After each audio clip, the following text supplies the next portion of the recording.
Welcome to my channel. Competitive ইংলিশে আরও একটি ইম্পর্টেন্ট টপিকে চলে আসলাম।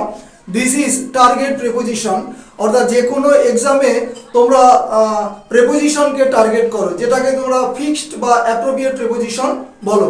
চলো স্ক্রিনশটের জন্য কয়েক সেকেন্ড সময় দিচ্ছি।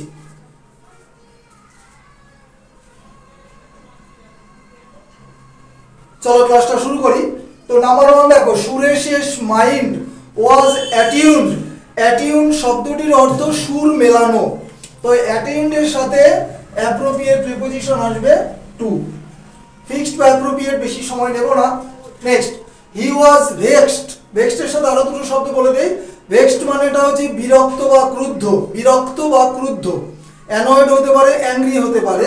তো ব্ল্যাঙ্কসের ডান দিকে পার্সন থাকলে উইথ আসবে, আর যদি বিহেভিয়ার বা আচার আচরণ বোঝায় তাহলে আমার অ্যাট আসবে। তাহলে এখানে তনয় পার্সন, এই জন্য উইথ। নাম্বার 3 দেখো, শিবম মিস্টুক। মিস্টেকের পাস্ট ফর্ম হচ্ছে মিস্টুক, মানে কাউকে ভুল করে কিছু বলা বা ডাকা এরকম। That woman dash is made. Made মানে মানে কি বলবো, আনম্যারিড গার্ল। অর্থাৎ একজন মহিলা যাচ্ছিল, শিবম তাকে ভেবেছিল তাদের বাড়ির কাজের মেয়ে এরকম। তাহলে এখানে মিস্টেক বা মিস্টুক এর সাথে অ্যাপ্রোপ্রিয়েট আসবে ফর। ঠিক আছে।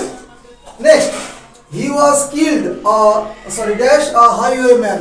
তাকে হত্যা করা হয়েছিল বা সে মারা গিয়েছিল অমুকের দ্বারা। কার দ্বারা? তাহলে কোনো কাজ দ্বারা বোঝাতে, কোনো কিছুর দ্বারা, সেটা ব্যক্তির দ্বারা বা বস্তুর দ্বারা।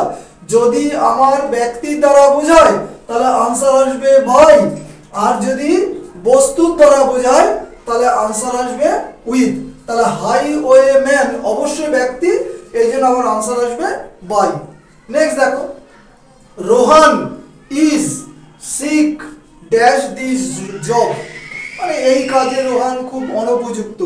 যদিও সিক মানে অসুস্থ, অর্থাৎ এই কাজের পক্ষে সে উপযুক্ত নয় এরকম। সিকের সাথে অ্যাপ্রোপ্রিয়েট নেবে অফ। সিক অফ, এটাকে দেখে এটা হয়েছে। ঠিক আছে। নেক্সট, অনেক বারবার they has no control dash Shakespeare. কন্ট্রোলের সাথে অ্যাপ্রোপ্রিয়েট ওভার এবং অন দুটোই হয়। যদি ব্ল্যাঙ্কসের ডান দিকে পার্সন থাকে তাহলে আনসার নেবে হচ্ছে অন। অর্থাৎ শেক্সপিয়ার যে সমস্ত কম্পোজিশন বা লিখে গেছেন সেগুলোর প্রতি অনেকের কোনো নিয়ন্ত্রণ নেই। শেক্সপিয়ারের কবিতা বা গল্প যাই বলি, সেখানে তার খুব একটা দখল নেই। তাহলে যদি ব্ল্যাঙ্কসের ডান দিকে পার্সন থাকে তাহলে কন্ট্রোলের সাথে নেবে অন, আর পার্সন না থেকে যদি কোনো কম্পোজিশন বা অন্য কিছু থাকে তাহলে তখন আনসার হবে ওভার। ঠিক আছে। Next, he turn dash the proposal. দেখেই বুঝতে পারছো খুব অর্ডিনারি। সে প্রস্তাবটি কি করেছিল? প্রত্যাখ্যান করেছিল, মানে রিজেক্ট করেছিল। তাহলে টার্নের সাথে নেবে ডাউন। টার্নড ডাউন মানে প্রত্যাখ্যান করা, যেটাকে তোমরা রিজেক্ট বলো। Next, the boy was indulged dash illegal task বা অ্যাক্টিভিটিস। বালকটি কি প্রশ্রয় পেয়েছিল তার অনৈতিক কাজকর্মে। ঠিক আছে। তাহলে অ্যাকচুয়ালি ইনডালজ মানেটা হচ্ছে প্রশ্রয় দেওয়া, প্রশ্রয় পাওয়া। এখানে প্যাসিভ সেন্সে বোঝাচ্ছে, তোমরা ইনডালজটা মনে রাখবে তাহলে হবে। তাহলে ইনডালজের সাথে অ্যাপ্রোপ্রিয়েট আসবে ইন। এই 8টা সেন্টেন্সের ওপর অ্যাপ্রোপ্রিয়েট প্রিপোজিশনের ক্লাসটা দিলাম। প্রত্যেকে নোট ডাউন করে নেবে, এবং বাংলায় যেহেতু ক্লাসটা আমি বোঝাই তাই প্রত্যেকের কাছে লাইক, শেয়ার এবং সাবস্ক্রাইব অবশ্যই আশা করি। এটা সম্ভবত 203 নম্বর ক্লাস, এবং প্রত্যেকেই জানো ক্লার্কশিপের নতুন নোটিফিকেশন আসছে। ইংলিশ এবং জিকে পার্ট যেটা 40 এবং 30 70 নম্বরটা আমি পড়াই।